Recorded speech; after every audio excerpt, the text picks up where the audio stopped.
Buenos días, profe. Nosotros somos el grupo número 8 y hoy día les vamos a hablar sobre Berger y Lundman, la construcción social del conocimiento. Integrantes: Aiza Valdeón, Nidia Valladolid, Daniela Varela, Cindy Vergara y Aileen Villavicencio. Introducción. En el siguiente trabajo de análisis se abordarán los conceptos de Peter Berger y Thomas Lundman sobre el problema de la psicología o construcciones del conocimiento y los fundamentos del conocimiento en la vida cotidiana, lo cual es fundamental en la perspectiva influida por autores como Marx, Durkheim, Weber, Alfred Sommer y la tradición del interaccionismo simbólico, abordando lo importante del conocimiento del sentido común. Uno de sus estudios es sobre la sociología del conocimiento, la cual sostiene que la realidad está construida socialmente y que el ser humano ocupa un lugar particular en el reino animal, distintiva, ya que no posee un ambiente biológicamente determinado, a diferencia de otros mamíferos. De este modo se puede entender que el hombre está abierto a múltiples formas para poder relacionarse con el mundo, ya que sus instintos son imperfectos e inespecíficos, lo cual les permite producirse a sí mismos a través de la interacción con su entorno social, cultural, condicionando su estado biológico y psicológico, siendo fundamental para entender la actividad humana. Para finalizar, el texto presenta la realidad cotidiana como un mundo coherente, ordenado y compartido, el cual se construye mediante objetividades socialmente compartidas, las cuales dan sentido a la vida práctica, permitiendo tener una idea más clara y compleja sobre la interacción del mundo social, a través de análisis, ejemplos claros y concretos, y el uso de organizadores gráficos se busca poder mostrar conceptos relacionados con el conocimiento en la vida cotidiana. Para esta forma poder promover un pensamiento crítico y un análisis reflexivo sobre el tema. Organismo y actividad. En primer punto tenemos la distribución geográfica, la cual nos dice que la relación del hombre con su ambiente se caracteriza por su apertura que le permite a la persona sobre el mundo. Asimismo, su relación con el mundo tiene una estructura imperfecta debido a su propia estructura biológica. El ser humano tiene una capacidad única de adaptarse a diferentes entornos y culturas. La apertura al mundo le permite al hombre descubrir nuevos conocimientos y experiencias. Como segundo punto tenemos el marco sociológico y biológico, el cual nos dice que la actividad humana está influida por factores biológicos y sociológicos. La cultura y la sociedad juegan un papel fundamental en el comportamiento de la persona y que el hombre tiene un gran margen de plasticidad en su comportamiento y desarrollo, ya que la insuficiencia en el instinto humano permite la adaptación y la innovación de la persona. Por último punto tenemos el desarrollo humano, el cual nos dice que el ser humano es variable en términos sociales y culturales. La interacción con su entorno es fundamental para el desarrollo cognitivo, social y emocional. El ser humano se va desarrollando a lo largo de su vida y que la estructura del ser humano es imperfecta en comparación con otros seres vivos. Y la interacción de los elementos sociales y culturales permiten la adaptación a nuevos entornos y formas de vida.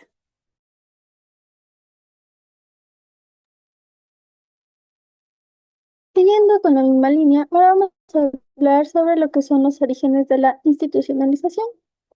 Primeramente, como primer punto tenemos la habituación, es decir, cuando una persona repite muchas veces una acción hasta que se convierte en una rutina.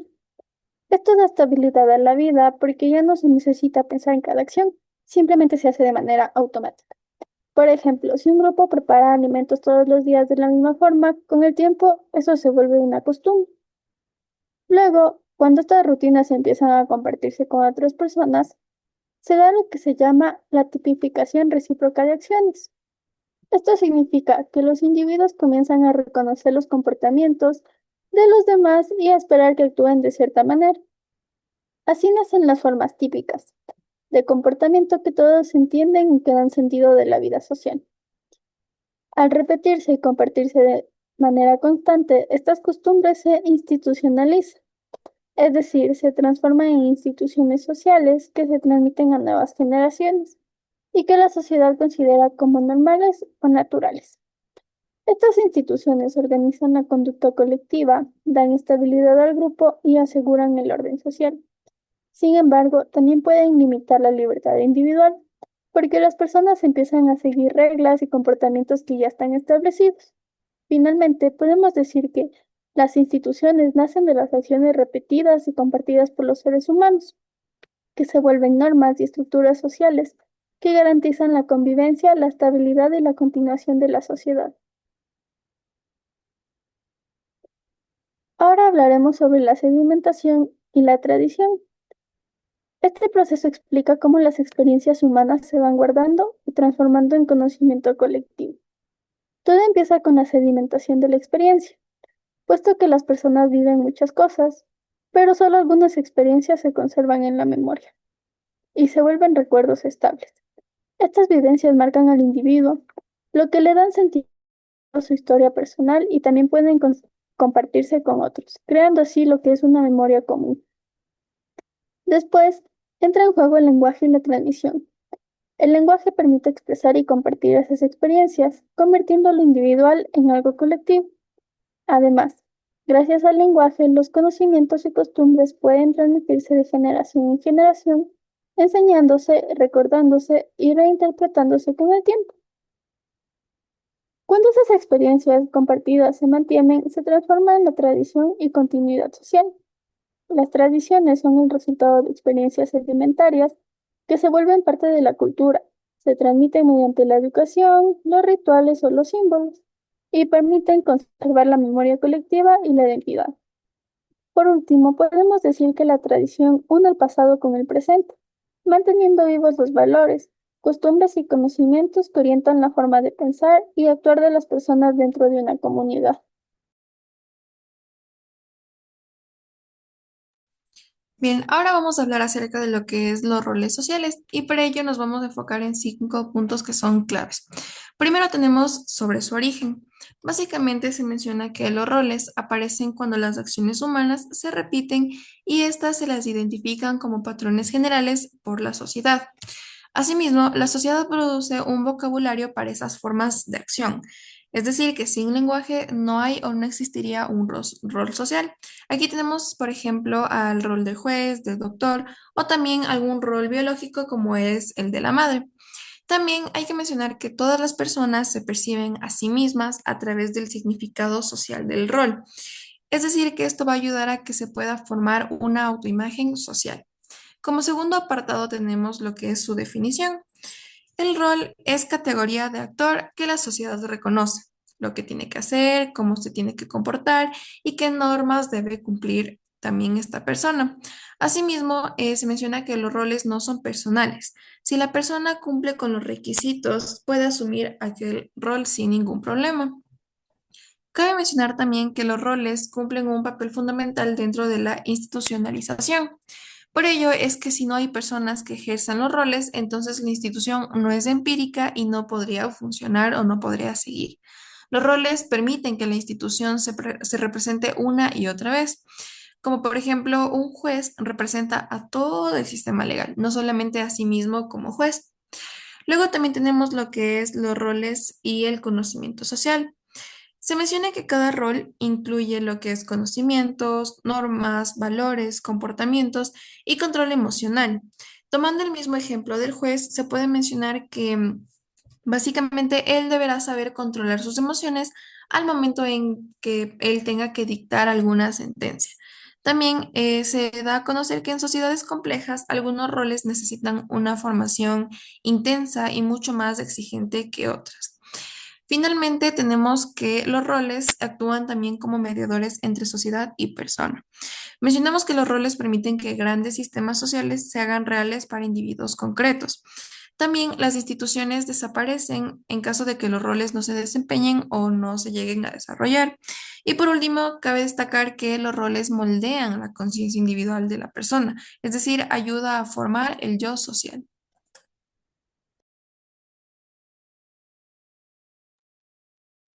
Ahora se hablará del alcance y los modos de la institucionalización. Históricamente, las sociedades no siempre han tenido el mismo nivel de institucionalización e incluso puede producirse un proceso contrario de desinstitucionalización, pues cada sociedad permite, en distinto margen, que las personas actúen fuera de las normas establecidas, por lo que es importante establecer qué factores permiten mayor o menor flexibilidad al respecto. En este sentido, si la sociedad comparte las mismas estructuras de relevancia, entonces la institucionalización será amplia. Si esas estructuras solo son compartidas por ciertos grupos sociales, pero no por la sociedad en sí misma, será limitada y el orden institucional estará fragmentado. Cuando la institucionalización es común a la sociedad y, por lo tanto, todo problema será común y cada acción será institucionalizada, el conocimiento no será distribuido según roles específicos, semejante, aunque no idéntico, a las comunidades primitivas, aunque será lejano mientras exista una creciente división del trabajo. A su vez, en una sociedad con un único problema común y una institucionalización que surge respecto a las acciones referentes a dicho problema, el conocimiento se daría según roles específicos, aproximado solamente a formaciones sociales determinadas, como expediciones militares cuyo problema común es guerrear, pero que no se presenta en una sociedad. En una sociedad moderna, la mitología no es suficiente para darle sentido a todo, por lo que el orden institucional se fragmenta, el cual a su vez debe lidiar con el problema de cómo proporcionar significados integradores y cómo justificar y legitimar las acciones de cada actor dentro del conjunto social, lo cual ha variado a lo largo del tiempo. A pesar de que pudiese existir un universo de significado que explica de manera objetiva distintos conceptos, no significa que no existan conflictos de interés entre los actores, dificultando la explicación de sus actividades entre sí. Al fragmentarse las instituciones y aumentar la especialización, la división del trabajo y el superávit, aparecen subuniversos de significado. Para finalizar, algunos subuniversos como las castas hindúes, la burocracia literaria de China, las camarillas sacerdotales del Antiguo Egipto, son parte estructural del orden social sostenidos por una economía compleja.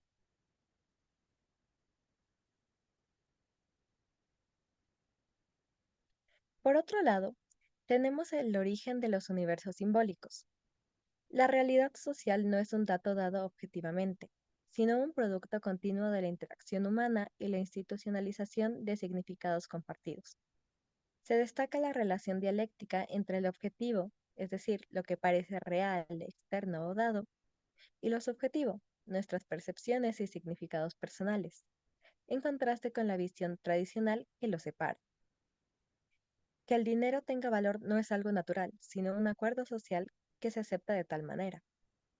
La legitimación implica conocimiento, al atribuirle una validez cognoscitiva a sus significados. Cuando las personas creen que representan la verdad o el conocimiento correcto sobre cómo es el mundo, se justifica el orden social asignando un valor moral o una importancia ética a las reglas y normas, considerándolas valiosas y necesarias. La legitimación de normas sociales, mediante universos simbólicos que integran distintas perspectivas, también es un ejemplo de este fenómeno, como lo son las tradiciones religiosas o las teorías científicas. Las instituciones, normas y valores existen porque les damos sentidos y las consideramos legítimas. El proceso de construcción social comienza con la externalización, cuando las personas proyectan sus significados en el mundo. Estas creaciones se objetivan, es decir, se instalan socialmente como hechos y estructuras que parecen independientes a los individuos. Los objetos sociales se internalizan de nuevo a través de la socialización, convirtiéndose en parte de la experiencia subjetiva de cada persona. Este dinamismo configura cómo los individuos perciben la realidad, atribuyen sentido y legitiman comportamientos sociales dentro de un orden institucional y simbólico compartido. Por ejemplo, la institución del parentesco, donde se establecen roles como primo, que no son naturales sino culturalmente definidos y legitimados dentro del orden social. También podemos percibirlo respecto a la relación de cada sociedad frente a la muerte.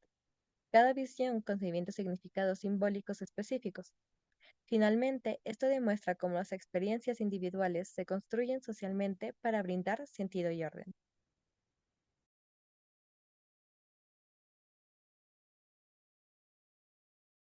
Por consiguiente, vamos a hablar sobre los mecanismos conceptuales para el mantenimiento de los universos simbólicos.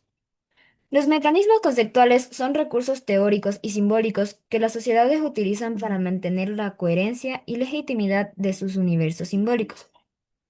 Por eso, este mapa representa los procesos intelectuales y teóricos que sostienen la estabilidad de los sistemas de significado en una sociedad. El esquema muestra cómo los mecanismos conceptuales actúan como una defensa racional frente al cambio o la duda, especialmente cuando las creencias tradicionales se ven amenazadas. La legitimación del universo simbólico es el punto de partida sin base justificadora. La estructura de significados se derrumba. Cuando ocurre una crisis, estos mecanismos entran en acción, transformándose en explicaciones más elaboradas como la teología, la filosofía o la ciencia, que remiten valores dominantes. También se evidencia el papel de la defensa frente a universos rivales, donde las ideas actúan como ente de visiones contrarias al mundo. En los universos, frente a estas malas vistas de los universos rivales, donde las ideas actúan como escudo ante visiones contrarias del mundo. Finalmente, la conservación del sentido social sintetiza el propósito esencial de estos mecanismos para mantener una cohesión simbólica que preserve la identidad y la estabilidad emocional de una sociedad. Como por consiguiente, hablaremos sobre la organización social para el mantenimiento de los universos simbólicos. La organización social se refiere a los grupos, instituciones y roles encargados de preservar, transmitir y proteger el universo simbólico dentro de una sociedad. Por ende, este mapa explica la dimensión práctica y estructural del mantenimiento de los universos simbólicos. Mientras los mecanismos conceptuales se centran en las ideas, la organización social aborda quiénes y cómo sostienen esas ideas en la vida cotidiana. Cada sociedad necesita personas e instituciones encargadas de preservar el universo simbólico, como por ejemplo los maestros, sacerdotes, científicos, medios de comunicación, etc. Estos actores son los definidores de la realidad, quienes determinan qué conocimientos y creencias son válidos. El control simbólico del pensamiento social y la adaptación del conocimiento a los cambios históricos reflejan el carácter dinámico del universo simbólico. O sea, se mantiene estable, pero también evoluciona. En síntesis, este mapa demuestra que la estabilidad de la realidad social no depende solo de las ideas, sino de una red organizada de actores que producen y legitiman a lo largo del tiempo. Como por consiguiente tenemos las preguntas y respuestas. Bien, como primera pregunta tenemos, según el enfoque del organismo y la actividad de Berger y Luckman, ¿cómo se caracteriza la relación que establece el hombre con su ambiente?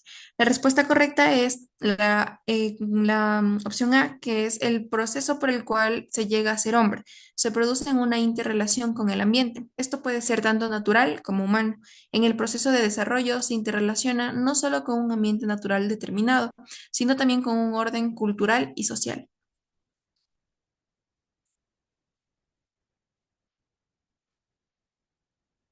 Como segunda pregunta tenemos, según Berker y Luckman, ¿qué caracteriza fundamentalmente el proceso de legitimación en relación con el orden institucional y su transmisión a nuevas generaciones?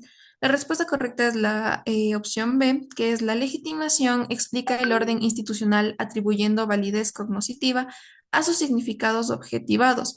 La legitimación justifica el orden institucional adjudicando dignidad normativa a sus imperativos prácticos. Es importante comprender que la legitimación tiene un elemento tanto cognoscitivo como normativo.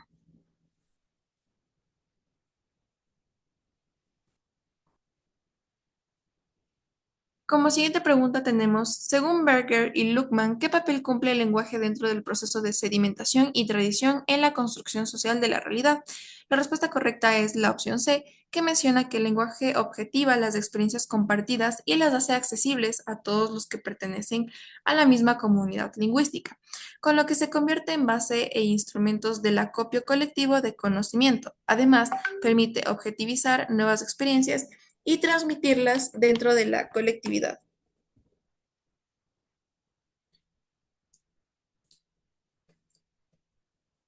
Como cuarta pregunta tenemos, ¿cuándo se puede ver cuándo se ve que los mecanismos de los roles sociales funcionan en el sistema simbólico? La respuesta correcta es la respuesta A, que dice que los menciones científicos para el mantenimiento de los universos se hacen necesarios cuando el universo simbólico se ha convertido en problema. Mientras que, por otra parte, esto no suceda, el universo simbólico se autosustenta, o sea, se autolegitima por la sola faticidad de su existencia objetiva en la sociedad que se trate. Según Becker y Luckman, ¿qué función cumplen los roles en la representación y existencia empírica de las instituciones?